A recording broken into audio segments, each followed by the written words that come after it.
Good afternoon. My name is Katelynn McBride, KATELYNNMCBRIDE, and I am an attorney with the Institute for Justice.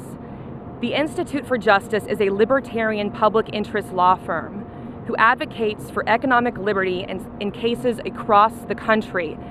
Today, the Institute for Justice is here in Milwaukee to represent Milwaukee taxi drivers who want the freedom to own their own taxi cab. The city of Milwaukee is denying taxi drivers that right by placing a limit on the number of taxi permits that exist in the city. And that goes against the entrepreneurial spirit, that goes against the American dream, where hardworking entrepreneurs come to this country in order to make their own living by owning their own cabs. And the taxi cab violates the Wisconsin Constitution, which protects the right to earn an honest living without reasonable government interference. A number of taxi cab drivers here today have been fired from their jobs because they have advocated at events like this for the freedom to own their own cab. Speaking after me will be one of the plaintiffs in this case, Mr. Ghaleb Ibrahim, GHALIB and another plaintiff in the case, Jatinder Cheema, JATINDERCHEEMA. The plaintiffs are here today to ask the court to strike down the limit on taxi permits as unconstitutional. And then following our plaintiffs, Mr. John F. Weishan, a Milwaukee County Supervisor from the 16th District, is here to speak today. The county has passed a resolution in favor of the city lifting the cap. And then finally, after Mr. Weishan, we have the president of the Southeastern Wisconsin Taxi Drivers Association, Ishmael Harun. Now I would like to turn it over first to one of the plaintiffs in the case, Mr. Ghaleb Ibrahim. Hello, my name is Ghaleb Ibrahim, GHALEB Ibrahim. We are here to do away with the unjust that the city, municipal court, and the city hall had put on the drivers. Hopefully, we will be successful. Within a couple of hours, we will get some kind of answer.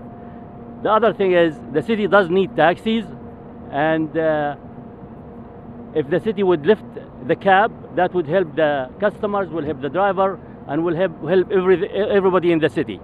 And we hope things will go our way. Thank you. And now I'd like to turn it over to another one of the plaintiffs in this case, Mr. Jatinder Cheema. Hello, I'm Jatinder Cheema, and we want, to ask city to, give us a, more title.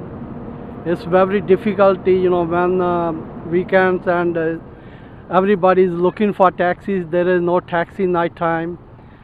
A lot of waiting, So we definitely need more tags, and hopefully, we're gonna get it. Thank you. Thank you very much, sir. And now I'd like to introduce Mr. John F. Weishan, Milwaukee County Supervisor from the 16th District. Thank you, and I think what we're hoping to accomplish here in Milwaukee is actually pretty simple, and that's the American dream. It's about starting your own business. It's about achieving financial security and success. And that's all the drivers behind us want here. We want a competitive market here in Milwaukee County. We want this not only because it's your right as an American, but also it's important to the taxpayers of Milwaukee County. This tax system is an undue burden on the taxpayers of Milwaukee County, causing high tax rates to be charged for people who ride the system in our disability programs. Also, what this is a hindrance to economic development in downtown Milwaukee. We want a competitive cab market so that our entertainment district can thrive and prosper, so that the new 10,000 residents that have decided to make downtown Milwaukee their home over the last decade will be able to get to where they want to go in an affordable and convenient manner.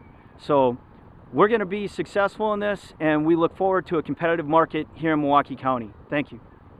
Thank you. And now speaking is the president of the Southeast Wisconsin Taxi Drivers Association, Mr. Ishmael Harun. Thank you very much.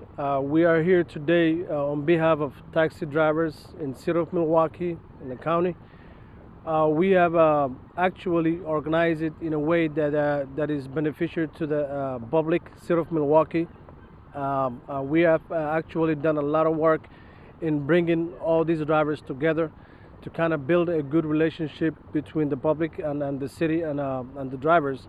In the city of Milwaukee, there was a lot of people that resettled, refugees resettled from around the world and in different countries. When they resettled here, they came here for the American dream. And here they are, most of them taxi drivers that they came here for the American dream to make sure that they can get something that is that they can help their families. Southeast Wisconsin Taxi Drivers Association is here today to help the public in terms of getting them safe. Is also here for the drivers to kind of come together under one umbrella, and this will actually continue beyond whatever happens today. Thank you very much. Taxi freedom. Taxi freedom. Taxi freedom. Taxi freedom. Taxi freedom. Taxi freedom. Taxi freedom. Taxi freedom. Taxi freedom. Taxi freedom. And then to close, the cap on taxi cab permits is unconstitutional under the Wisconsin Constitution, which protects the right to earn an honest living. The cap on taxi cab permits is bad for taxi entrepreneurs, and it's bad for consumers. Thank you. I'm happy to answer any questions that anyone might have. My name is Anthony Sanders, Sanders. I'm one of co-counsel with Katelynn McBride in this lawsuit. Expanding the number of permits doesn't fix the underlying problem. The problem is there is a monopoly on taxi cabs in this city. And the problem is not so much that there aren't enough cabs, but that no one can come into the market and compete against them. If anyone comes into this market, they have to buy a permit for $150,000 and then pay that back over time. That keeps what these men have to pay to their owners on a weekly basis artificially high. So they don't have enough money to provide for their families at the end of the week, instead of being able to own their own cab and keep that money for themselves. Lifting the cap is the only thing that can solve that. And that has been done in many other cities. It happened in the city of Minneapolis just a couple years ago. There are now over 800 cabs in Minneapolis, and the rates that those men have to pay to whoever owns the car, if they don't own it themselves, have gone down because of competition. What this city needs is competition and freedom. It doesn't just need a few more cabs on the streets. It needs to lift the cap.